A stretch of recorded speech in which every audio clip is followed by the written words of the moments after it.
A'udzu billahi samil alim minasyaitonir rajim. Nahmaduhu wa nushalli ala rasul karim, amma ba'd. Qala Allah Ta'ala, A'udzu billahi samil alim minasyaitonir rajim. Wal 'ashr innal insana lafi khusr illa alladhina amanu wa 'amilus solihati wa tawassaw bil haqq wa tawassaw bis sabr. Alhamdulillah, tuan-tuan yang dimuliakan oleh Allah SWT. Pertama sekali syukur lagi dan lagi kita kepada Allah SWT, kerana Allah SWT masih lagi beri kita kesempatan untuk bernyawa lagi atas muka alam ini. Bayangkan semalam, kemarin, minggu lepas, bulan lepas, tahun lepas, berapa ramai dah saudara mara kita yang telah diambil nyawanya oleh Allah SWT untuk kembali kepada Allah SWT. Segala impian yang tak dapat dilaksana hanya tinggal impian, hanya tinggal angan-angan. Tapi segala angan-angan untuk menikmati syurga, sekiranya dunia ini hidup dengan kelalaian, sudah tidak ada masa lagi untuk kembali, untuk buat persiapan. Berakhirlah segala impian. Jadi tuan-tuan yang muliakan oleh Allah SWT, syukur sangat-sangat kita pada Allah SWT, kerana Allah masih bagi kita peluang. Dengan rahmat, ihsan Allah, kasih sayang Allah, kita masih lagi bernyawa di saat ini, untuk kita pergunakan segala nikmat-nikmat yang Allah bagi, hanya senyap untuk kita buat persiapan sungguh-sungguh untuk kembali pada Allah SWT. Tidak ada maksud lain. Bukan Allah bagi kita peluang, nyawa yang ada, masa yang ada ni untuk kita fikir macam mana nak besarkan dunia kita. Bukan tuan-tuan. Allah SWT bagi kita peluang untuk hidup atas muka alam ini setiap saat yang berlalu, saat yang akan datang, semata-mata hanya untuk Allah bagi kita peluang fikir, risau, bimbang macam mana nak buat persiapan bersungguh-sungguh untuk kita bawa bekalan yang secukupnya untuk kehidupan yang sebenar-benarnya. Dunia bukanlah kehidupan. Dunia hanya satu perjalanan yang singkat, sementara untuk kita ambil manfaat yang ada atas dunia ini untuk kita jadikan sebagai bekalan untuk kehidupan akhirat kita. Akhiratlah kehidupan sebenarnya, yang tidak ada lagi mati. Dunia ni macam mana kita bahagia, sedih, risau, bimbang, suka, duka, susah, senang, miskin, kaya, semuanya akan berakhir dengan kematian. Tapi akhirat tuan-tuan, sekiranya kita berhadapan dengan kesenangan, ia akan kekal buat selama-lamanya. Kalau kita berhadapan dengan kegagalan pun, kita akan gagal buat selama-lamanya. Na'udzubillahi min zalik. Jadi tuan-tuan, untuk apa kita muzakarah ini? Untuk sekadar fikir. Jemaah-jemaah dihantar, yang hari kita panggil jemaah tabligh lah, jemaah berserban lah, jemaah janggut lah. Sebenarnya tuan-tuan, tidak ada nama spesifik untuk jemaah ni. Tapi ulama kita bagi tahu ini jemaah untuk hidupkan kembali suasana macam mana hidupnya suasana di zaman Nabi SAW. Jemaah-jemaah telah dihantar oleh Nabi SAW, kampung ke kampung, bandar ke bandar, ke seluruh alam, semata-mata untuk hidupkan suasana agama. Bukan jemaah tabligh. Tabligh ni sifat tuan-tuan, sifat rasul-rasul yang ada Allah campakkan dalam hati setiap manusia, supaya ada keinginan, keraguan, kesungguhan, kerinduan, kerisauan macam mana agama yang sempurna yang Nabi telah tinggalkan 1400 tahun dulu ada pada hati-hati setiap manusia, dapat diamalkan, dapat dipraktikkan. Inilah sifat tabligh. Contoh macam mak kita, kalau kita makan, mak kita kata, jangan lupa baca bismillah tu. Itulah sifat tabligh. Tapi kita tak sedar, kerana kita telah ditipu oleh nafsu kita. Bapak kita, kau jangan lupa balik awal main bola tu, nanti nak solat maghrib. Itulah sifat tabligh. Sifat menyeru seseorang kepada Allah SWT. Dan sifat ini telah Allah beri pada seluruh Nabi-Nabinya. Waktu kalau orang tanya, ini tabligh siapa ketua? Ketua tabligh adalah Allah SWT. Sebab Allah sendiri bertabligh. Allah mentablighkan kehebatan dia dalam Quran. Allah cerita kehebatan dia, kekuasaan dia, keagungan Allah, kebesaran Allah di dalam Quran. Allah sendiri bertabligh. Itu dalam bentuk tulisan, dalam bentuk suara. Allah perintah manusia-manusia yang digelar muazzin untuk mentablighkan kehebatan Allah. Allahu Akbar, Allahu Akbar. Itulah sifat tabligh. Sifat menyeru manusia datang kepada kebesaran Allah, menyeru manusia betapa besarnya Allah. Inilah jemaah-jemaah telah dihantar surau ke surau, kampung ke kampung, lorong ke lorong, semata-mata nak menyambung tugas para rasul. Tuan-tuan yang mulia, Nabi tidak akan dihantar lagi. Macam mana kita menangis pun di hadapan Kaabah, hatta kita dapat berita seorang imam bermaksiat dalam masjid pun, rakyat semua berdoa di hadapan Kaabah. Tidak ada lagi Nabi akan datang untuk bantu kita untuk sampaikan agama pada manusia. Kenapa tuan-tuan? Kerana tugas menyampaikan agama hari ini telah Allah amkan pada setiap umat Islam yang ada kalimah la ilaha illallah, yang mengaku sebagai umat Nabi SAW. Tuan-tuan yang mulia, di zaman Nabi terdahulu tidak ada wanita menjadi Nabi. Tidak ada kanak-kanak menjadi Nabi. Tapi untuk zaman ini, umat akhir zaman, setelah wafatnya Nabi SAW, Allah telah amkan kerja para rasul, kerja para Nabi untuk mengajak manusia kembali kepada Allah, terletak di atas bahu-bahu setiap umat Islam. Tak kira dia wanita atau lelaki, tak kira kanak-kanak atau dewasa, tua atau muda, kaya atau miskin, duduk di bandar atau di desa. Setiap kita yang ada kalimah la ilallah, kita bertanggungjawab atas agama Allah SWT. Tapi lantaran kegagalan kita, kelalaian dan kelekaan kita, kerana kita rasa kita dihantar kat dunia untuk menjadi seorang doktor, kita rasa kita dihantar ke dunia menjadi seorang peniaga, kita dihantar ke dunia sebagai seorang jurubekam, kita merasai saya dihantar ke dunia sebagai cikgu, maka kita dah tinggalkan kerja agama. Apa jadi tuan-tuan musibah hari ini? Umat tak kenal agama. Jangankan manusia yang tak ada kalimah, hatta umat Islam yang ada kalimah pun, seorang demi seorang, hari demi hari ini telah tinggalkan agama, tinggalkan solat, bedahkan aurat.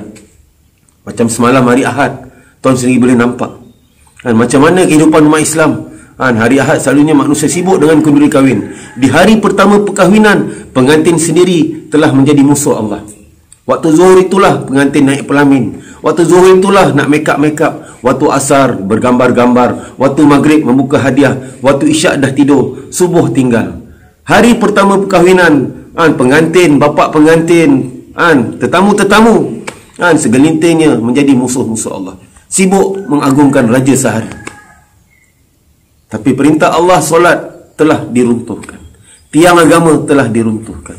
Na'udzubillahi min zalik. Astaghfirullahalazim. Tuan, kita kena istighfar banyak-banyak. Macam mana nak ada keberkatan dalam rumah tangga?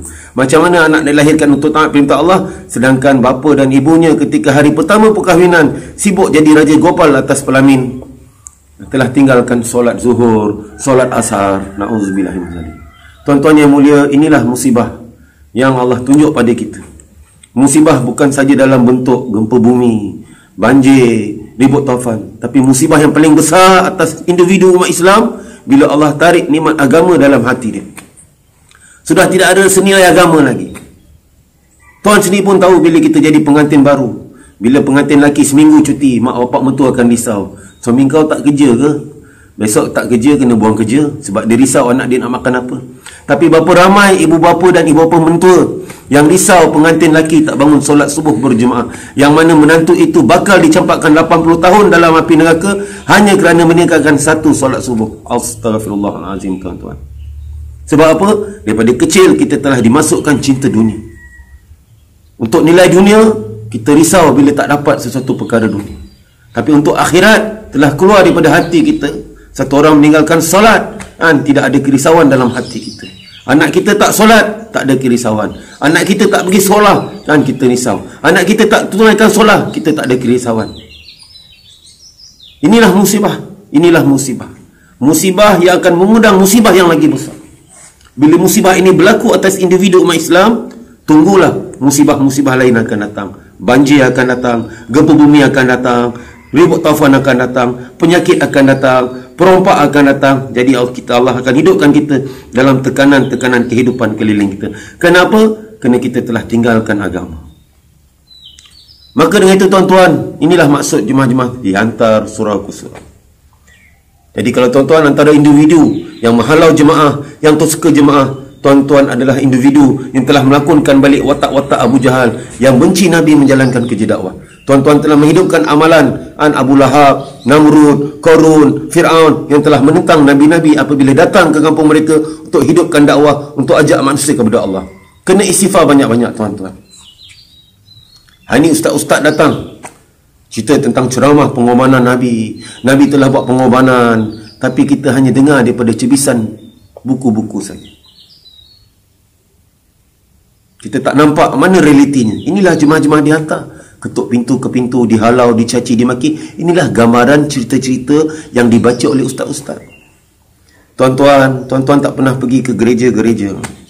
Tuan lihatlah setiap hari Ahad, padri akan baca kitab tentang Jesus. Jesus, ini Nabi Isa AS, menceritakan bahawa Nabi Isa berjanggut, berjubah, berjalan jumpa manusia. Tapi padri tak buat kerja. Padri pun pakai kot, pakai tai, hanya duduk dalam gereja. Inilah berlaku pada masjid kita. Ustaz-ustaz bagi ceramah, cerita Nabi telah dikorbankan untuk agama, berjalan lorong ke lorong di baling batu. Tapi bila jemaah tabligh datang, buat perkara yang sama macam Nabi buat, kita telah menghalau jemaah. kita telah tertipu oleh syaitan.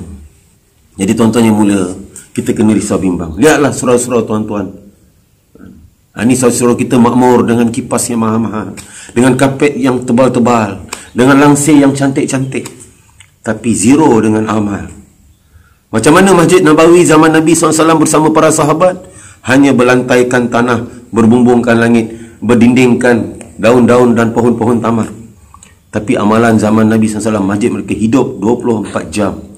Manusia berbondong-bondong, bergilir-gilir, bergotong royong menghidupkan amal-amal masjid. Sebab mereka yakin pada ayat-ayat Allah. Innama ya'muru masajidallah. Allah buat perjanjian dalam Quran dan Allah buat declaration dalam Quran. Sesungguhnya mereka yang memakmurkan rumah-rumah Allah itulah mereka yang beriman dengan Allah dan hari akhirat. Adakah kita tergolong dalam ayat ini tuan-tuan? Berapa banyak masa Tuhan bagikan untuk pejabat tuan-tuan berbanding masa yang kita bagi untuk agama Allah SWT? Sekadar 5 waktu berjemaah tak cukup tuan-tuan. Sahabat hanya 2 atau 3 jam saja mereka habiskan masa di ladang, di pasar untuk meniaga. Tapi selebihnya mereka habiskan masa di masjid Allah untuk makmurkan rumah-rumah Allah supaya turunnya rahmat di kampung mereka. Mereka bekerja 3 jam, tapi dalam 3 jam perniagaan Allah bagi pendapatan 1 bulan. Tapi kerana kita gagal untuk makmurkan rumah Allah, kita bekerja sebulan, dapat gaji 3 hari dah habis. Sebab tidak ada keberkatan tuan-tuan. Malah kita terpaksa berhutang sana sini. Kita hidup dengan hutang, mati tinggalkan hutang. Sebab apa? Dalam kehidupan tidak ada keberkatan. Sebab kita bagi 18 jam untuk dunia, hanya berapa saat kita untuk akhirat kita. Rumah Allah jadi kosong. Kita sendiri umat Islam telah yatim piatukan agama Allah SWT. Jadi tuan-tuan, inilah untuk kita fikir dan renung. Adakah kita nak tengok perkara ini hanya berlalu macam tu saja? Hingga kan tidak ada rasa kesian pada kita, menzalimi generasi-generasi akan datang. Bila sesuatu tidak hidup, maka generasi akan datang hidup dalam gelandangan hidayat. Mereka tak kenal agama, mereka tak kenal amalan sunnah Nabi. Kerana kegagalan saya dan tuan-tuan hari ini telah habiskan masa kita untuk dunia kita, sehinggakan suasana agama tak mampu untuk dihidupkan di kalangan manusia. Maka umat-umat yang muda hari ini, mereka tak kenal apa itu sunnah, mereka tak kenal apa itu haji, mereka tak kenal apa itu umrah, mereka tak kenal apa itu puasa. Yang mereka kenal ganja, ketum, eromin, macam-macam kan. Itu inilah masa untuk sama-sama saya dan tuan-tuan fikir, gerakkan isteri kita sebagai pembantu agama. Macam mana isteri-isteri para sahabat, mereka telah gerakkan suami mereka keluar jalan Allah. Mereka telah gerakkan suami mereka risau akan rumah Allah yang tidak makmur. Tak macam kita hari ini, isteri tergerakkan kita, abang lepas isyak balik awal kita nak pergi Tesco, balik awal kita nak pergi shopping, barang dapur dah nak habis. Isteri sahabat tuan-tuan, sekiranya sahabat pergi berniaga, mereka tahu bila suami akan balik. Tapi kalau isteri suami mereka pergi ke masjid, mereka tak tahu bila suami balik. Sebab isteri mereka faham suami mereka adalah khalifah Allah, dia bertanggungjawab makmurkan masjid. Bila-bila masa mereka akan digerakkan oleh Nabi untuk keluar ke seluruh dunia. Tapi isteri kita faham kita ini sebagai Tuhan mereka, dia sediakan kita untuk pejabat, bawa balik habuan untuk nafsu dia. Tapi untuk agama Allah, abang lepas isyak terus balik rumah. Khalifah Allah telah dikongkong oleh pemaisuri-pemaisuri mereka. Inilah satu kedaifan, satu kedayusan umat lelaki hari ini. Kita dikontrol oleh isteri kita. Pada zaman sahabat, isteri telah sediakan suami syahid jalan Allah. Macam mana Amr bin Jamuh, seorang lelaki yang tempang, telah ditarget oleh isteri di hadapan pintu rumah kerana gagal untuk ikut jemaah Nabi pergi berperang. Tapi isteri telah bagi target, ini suami merugikan. Dahlah di dunia kau tempang, di akhirat besok aku malu dengan Allah. Anak-anak lelaki kamu semua dapat ikut Nabi, kamu tinggal. Sebab apa? Kerana kamu sendiri tunjuk kecacatan kamu di hadapan Nabi. Dengan target macam ni, Tuhan telah naikkan jazbah Amr bin Jamuh. Dia telah keluar jalan Allah dan berdoa di hadapan pintu rumah dia, ya Allah, jangan kau pulangkan aku pada keluarga aku. Maka dia telah bersama jemaah Nabi, dia telah syahid di jalan Allah SWT.